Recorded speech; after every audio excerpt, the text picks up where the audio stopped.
Olá, amigos da Baixada Santista ligados na TV com Santos e todos aqueles que nos acompanham pela internet. Sejam bem-vindos ao primeiro e único programa a tratar do patrimônio cultural brasileiro. E hoje teremos entrevista, notícias sobre o México, sobre a Espanha e muito mais, porque o Arco News está no ar.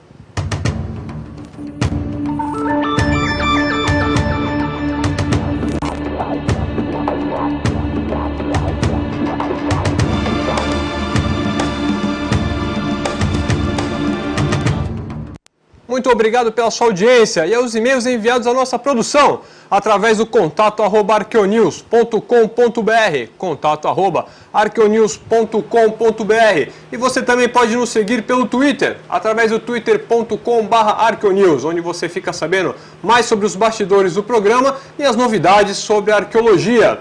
E você também pode nos enviar as mensagens pelo Facebook, através da minha página pessoal ou também através da página do Arqueonews. É só acessar o Arqueonews e você vai ter acesso direto também às nossas informações. E vocês que querem rever alguns dos nossos programas, é só acessar a nossa página na internet pelo www.arqueonews.com.br, www.arqueonews.com.br. E vamos às notícias da semana. Esta semana, o antropólogo José Luiz Romero, subdiretor do Instituto Nacional de Antropologia e História do México, inaugurou em Tabasco uma exposição com os restos do calendário maia, que foi interpretado erroneamente como profecia de que o mundo vai acabar em dezembro de 2012, mostrando que o fim do mundo foi adiado mais uma vez. Os rumores sobre o apocalipse maia tiveram início quando circulou a informação de que na peça, feita de pedra calcária e achada incompleta, está gravada a data de 23 de dezembro de 2012. A descoberta serviu de mote para o filme 2012, estrelado por John Cusack. Mas Romero garante que a data não tem nada a ver com o fim do mundo. Do pouco que podemos observar, em nenhum de seus lados está escrito isso. De acordo com ele, a data se refere ao fim de um ciclo de seu calendário e o início de uma nova era. Em pesquisa realizada na Universidade da Carolina do Norte, nos Estados Unidos, onde foram examinados centenas de crânios espanhóis e portugueses, os antropólogos descobriram que as diferenças crânio-faciais entre homens e mulheres contemporâneos são menos acentuadas do que eram no século XVI. Ainda foi revelado que as mudanças das características crânio-faciais na Espanha têm sido particularmente significativas em mulheres. A estrutura facial das mulheres espanholas, por exemplo, é muito maior do que a estrutura das mulheres do século XVI. A diferença pode decorrer de uma melhor nutrição e de outros fatores ambientais. Para os estudiosos, a atenção especial dada às diferenças estruturais entre os crânios de ambos os sexos é fundamental, pois pode ajudar na identificação de restos mortais com base nas diferenças crânio-faciais. E no próximo bloco teremos a presença dos diretores do Nutecmar, Eduardo Moirer e Marcelo Gentil. Nós vamos a um pequeno break e já voltamos. Conheça o portal da TV com Santos. Acesse www.tvcomsantos.com e fique por dentro de tudo que rola na nossa programação. Conheça os nossos programas, notícias, entretenimento. Entre em contato com a gente através da nossa central de atendimento. E você ainda pode assistir ao vivo a nossa programação através da Web TV.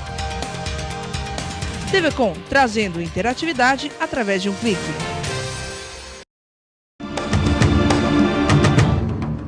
Estamos de volta com o Arqueonews e para falar hoje um pouco sobre tecnologia marinha. E para isso estamos aqui com a presença dos diretores do Nutecmar. Primeiro, Eduardo Moirer, muito obrigado por mais uma participação aqui no nosso programa. Muito obrigado a você, Manuel, pelo convite. É um prazer estar aqui de volta no Arqueonews. Sempre um prazer. Estamos ficando sócios já, que você está convidando a gente direto. Que bom, que bom. Porque são assuntos interessantes. Que bom, ainda bem que são interessantes. Que legal. E também aqui, um dos diretores, o Marcelo Gentil. Marcelo, também muito obrigado por mais uma vez aí comparecer ao nosso programa. Certo, muito obrigado a você também por nos dar essa oportunidade novamente. E esta semana nós tivemos divulgado na mídia a questão do encontro dos destroços do acidente do Airbus 447 que saiu do Rio para a França. Edu, como é que aconteceu isso, né? São as novas tecnologias marinhas que não novas, mas são as tecnologias que estão vindo ao mercado, que estão chegando para as pessoas que não têm tanto conhecimento com isso, para encontrar aí destroços a milhares de metros de profundidade. Como é que funciona isso, Eduardo? Olha, são equipamentos ultra sofisticados, na verdade não são tão recentes, o primeiro AUV foi feito em 1957 e vem sendo adaptado e melhorado com o avanço da tecnologia, com o avanço da acústica submarina, de uma série de sistemas cada vez mais modernos. Sim. Esses equipamentos se tornaram extremamente eficientes. Então o que foi usado para rastrear, para esquadrinhar o fundo, agora desta feita, né? Em que se acharam esses destroços, foram usados três AUVs. O AUV é a sigla em inglês para Autonomous Underwater Vehicle, ou Veículo Subaquático Autônomo. Perfeito. São robôs que são pré-programados, mas também têm controles, eles têm comunicação também com a superfície, ou não, dependendo do sistema. Sim. Eles são lançados e eles fazem um voo, literalmente um voo sobre o fundo. Uhum. Tanto é que em ROV e AUV, nesse tipo de robôs submarinos, nós dizemos voar, porque se assemelha muito a voar debaixo d'água mesmo, né? Nesse ambiente tridimensional que é a água. E os AUVs são mini submarinos não tripulados, normalmente em forma de torpedo, a maioria deles tem forma de torpedo, ou seja, uma forma muito hidrodinâmica, e eles conseguem descer, chegar a grandes profundidades e fazer, e usando sensores, câmeras, etc., fazer registros do fundo. Então eles desceram até a proximidade do fundo, perto de 4.000 metros de profundidade. O principal equipamento para localizar os destroços foi um sonar side-scan, acoplado ao submarino, ao AUV, tá. Acoplado ao AUV, ele veio rastreando, ele veio esquadrinhando, fazendo transectos, né? Rastreando, esquadrinhando uma área bastante extensa, diga-se de passagem, até que ele localizou os destroços. Quando localizou, a partir da localização dos destroços, ele também posicionou-se e fez imagens, fez os primeiros registros fotográficos desses destroços lá embaixo, e com essa informação, já com o robô de volta à superfície, então os pesquisadores tiveram certeza de que se tratava do avião, do voo 447, que caiu há quase 2 anos. 2 anos atrás. E nós temos fotos aí do AUV, né, que o Eduardo está falando aí, que você falou do AUV. Então, né, a questão dele ser torpediforme. Exatamente, ele tem esse formato de torpedo. Esse AUV que está na fotografia, que aparece na fotografia, é exatamente o AUV que foi usado, foi utilizado nessa prospecção. Veja bem, antes, tanto o Bureau que trata dos acidentes aéreos na França, como a Air France já haviam gasto mais de 25 milhões de dólares em pesquisas anteriores. Essa pesquisa, essa prospecção, nessa prospecção estão sendo gastos, ou seja, está previsto um gasto de 12 milhões e meio de dólares. Mas, finalmente, desta vez, ela encontrou, ela conseguiu os resultados positivos que todos estavam esperando.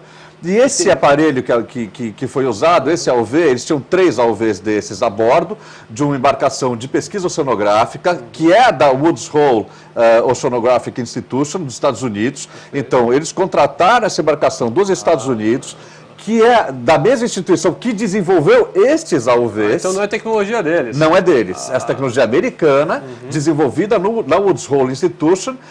Eles desenvolveram esses AUVs, depois abriram uma empresa comercial para venda para comercialização desses AUVs para vários segmentos, como petróleo e gás, como arqueologia, pesquisas científicas de todos os tipos, né?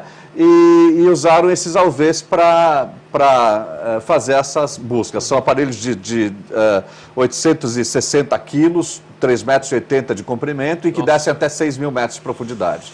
E além do AUV, você está falando dos ROVs. Exatamente. Além dos AUVs, existem também os ROVs. Na verdade, você tem essas duas classes, existem outras variações, mas essas duas principais classes de robôs submarinos, os AUVs que são autônomos, que fazem uma rota pré-programada, e esse que nós vemos na imagem é um ROV, que é a sigla para Remotely Operated Vehicle. É um veículo subaquático pilotado por controle remoto, através de imagens e dados em tempo real do fundo para a superfície. Perfeito. Então o piloto pilota esse aparelho, que também desce a grandes profundidades, a 6.000 ou mais metros de profundidade, tem garras com manipuladores, que a gente chama, são garras, e ele tem força para levantar objetos lá embaixo e para resgatar peças, então nesse caso então, do dependendo avião. do tamanho do ROV, ele pode resgatar Pode. objetos mais pesados. Depende do payload do ROV e depende de se ele pode ser içado também com equipamento, então, com essas peças e tudo mais. Então, uma vez que foram localizados os destroços com o AUV, a próxima fase é descer os ROVs que são operados por controle remoto e um cabo, através de um cabo umbilical a partir da superfície, e esses robôs grandes também, até maiores e mais pesados, vão executar as missões através de braços robóticos, né, que reproduzem os braços humanos a partir da superfície. A tecnologia é fantástica, e vão ser esses equipamentos usados então para resgatar, para o eventual resgate, esperamos que consigam, das caixas pretas, né, da aeronave, e também eventualmente de corpos que tenham sido localizados lá embaixo, ou de peças que sejam importantes para a reconstituição do acidente. Ótimo. E aqui nós temos fotos do lançamento desses ROVs na água. Agora eu vou deixar o Marcelo falar um pouco. Marcelo, o Eduardo já está falando dos ROVs. Fala um pouco aí de como funciona o lançamento desse aparelho. Tá, ok. O lançamento desse aparelho, ele pode ser feito a partir de um barco pequeno, né? Não precisa ser um barco muito grande. É um aparelho que está aqui na nossa frente, né? Daqui a pouco nós vamos mostrar, né? Nós mostramos. Aí nós temos ali a questão do lançamento dele na água. Exatamente. Você tem um umbilical, que é esse fio, que ele pode segurar, tá, ok? E depois você tem as imagens transmitidas à superfície, onde pode ser observado e também controlado por uma espécie de joystick. Tá, que aí no caso seria já a transmissão das imagens, vocês conseguem ver isso em tempo real. Em tempo real. Conforme o ROV está voando lá embaixo e você que está comandando para onde você quer que ele vá, você está acompanhando pelo vídeo. Imagem real. Sim. E aqui nós temos o ROV. O que você pode falar para mim dele, ô Marcelo? Como é que funciona? O que tem nele aí? Olha, esse ROV é um micro ROV, tá? Sim. Ele tem 2 propulsores verticais, 2 propulsores horizontais, tá, luz, câmera e uma garra manipuladora para pegar alguma coisa. Certo. Tá, ok? E aqui, aí você controlando, você tem a sensibilidade de estar trabalhando com ele a qualquer profundidade, você tem uma aproximação correta do objeto que você está querendo Perfeito, pegar. Você pode controlar em todos os sentidos, pode subir, pode descer, avante, ré, lateral e tudo mais até 150 metros, no caso Nesse caso até 150, porque já no caso, que nem o Eduardo falou, é 4.000 metros de profundidade, né? Então, e tem uns que vão mais profundos. Esse ROV, esse nosso ROV que o Marcelo mostrou, é um micro ROV, é uma versão pequena, compacta, mas que tem quase tudo que um ROV mais gente grande, né? Tem. Ele funciona igual a um ROV maior. No entanto, ele é compacto, ele é muito compacto, na verdade é um micro ROV. A gente considera ele micro ROV porque ele não chega nem a 10 quilos, né? É um robô de 4 quilos, né? Agora, esses robôs que são usados, esses ROVs que são usados para essas grandes profundidades, são outra classe de ROVs, são ROVs Work Class ou ROVs de intervenção. São ROVs muito maiores, usados para trabalhos, para execução de tarefas, de trabalhos, e muitas vezes trabalhos pesados debaixo d'água. Então eles têm uma potência infinitamente maior, muito mais cavalos de potência do que esses nossos pequenos, né? Os umbilicais também são mais grossos, eles têm um sistema todo de lançamento, e o TMS, que é um sistema de manejo do umbilical. O umbilical é esse cabo aqui, né? O umbilical é esse cabo, que é o cabo que conecta o ROV à superfície, e através do qual acontece a comunicação bidirecional, né, dos comandos do piloto, da energia elétrica para o robô, e de volta das imagens e informações em tempo real.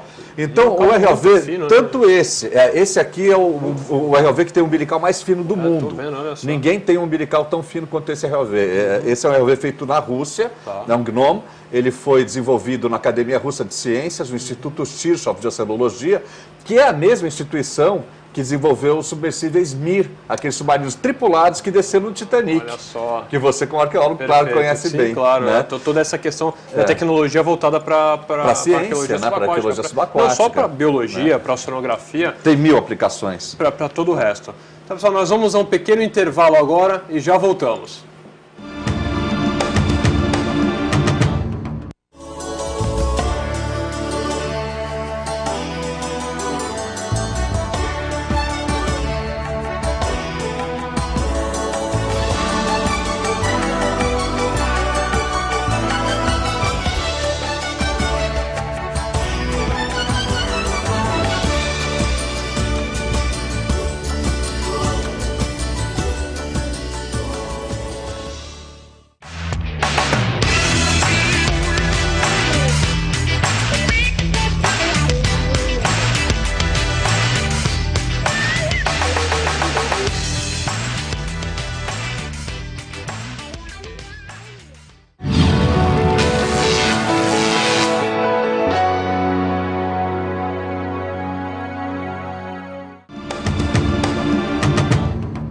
Estamos de volta aqui com esse trabalho que está sendo desenvolvido, claro, não lá na Air France, mas o trabalho que o pessoal do Tecmar está desenvolvendo aqui na Baixada Santista, com essa tecnologia maravilhosa que está auxiliando os trabalhos submarinos, não só de arqueologia, biologia, oceanografia, até resgates, trabalhos técnicos, até trabalhos em plataformas de petróleo, em dutos, tudo isso, essa tecnologia maravilhosa. Mas voltando um pouco ao assunto, Marcelo, da questão do Airbus, nós temos algumas imagens, do Airbus, nós temos algumas imagens, né, que foram até captadas pelos AUV, e temos também uma imagem do Sidescan, né, que mostra um avião, né, não é o avião da Airbus que caiu aqui próximo à Fernando de Noronha, mas mostra como é que vem a imagem, né, para que as pessoas possam analisar. Né? Tá a imagem aí, você pode falar um pouco? Correto. Marcelo? Essa imagem é feita por um Sidescan, então a princípio ele mapeia o fundo do mar com sonar,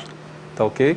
E isso é captado através de um sistema, vai até um computador que processa e produz a imagem final, onde você pode observar detalhes, né, que a gente chama de anomalia. No caso desse aí é um avião que não é esse que nós estamos falando, é só um exemplo. E aí depois que você vê essa imagem no Sidescan, aí você põe o ROV ou o AUV para fazer as imagens, aí sim, porque ali você só tem como se fosse um raio-x, vamos falar dessa forma. Então vê aquela imagem, depois você joga para ter as imagens reais, você trabalha com o ROV, é isso? Exato, o Sidescan ainda te passa a